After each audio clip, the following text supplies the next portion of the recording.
தேர்தலில் நான் நிக்கிறேனோ இல்லையோ அதை பத்தி நான் முடிவெடுக்கலைங்கிறது உங்களுக்கு தெரியும்.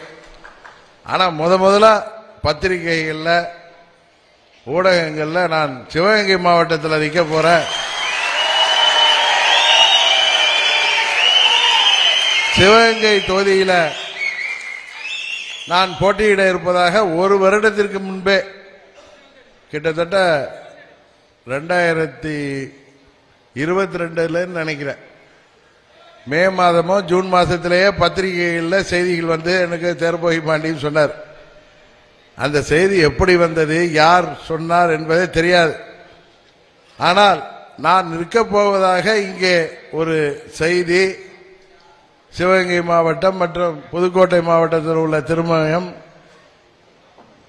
நமது ஆலங்குடி ஆகிய சட்டமன்ற தொகுதியிலே பரவலாக இந்த செய்தி இருக்கிறது. நான் வரும்போதெல்லாம் என்னை கேட்கிறார்கள்,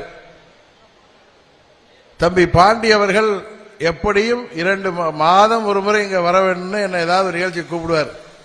என்னால மாதம் ஒரு முறை வர முடியாவிட்டாலும் 2 மாதங்களுக்கு ஒரு முறை கொடியேற்று விழாவோ அல்லது திருமண விழாவோ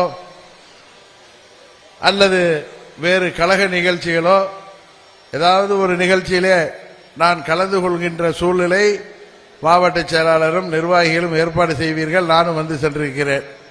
வரும்பொழுது ஊடகத்துறையை சேர்ந்த நண்பர்களும் என்னிடம் கேட்பார்கள், நீங்க சிவகங்கையில் போட்டியிட போறீங்களான்னு.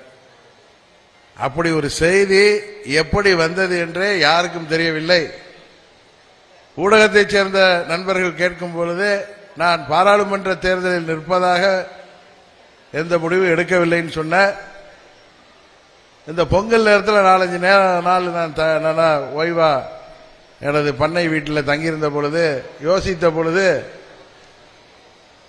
உறுதியாக நாம் இந்தியாவின் பிரதமரை தேர்ந்தெடுக்கின்ற கூட்டணியிலே அம்மா மக்கள் முன்னேற்ற கழகம்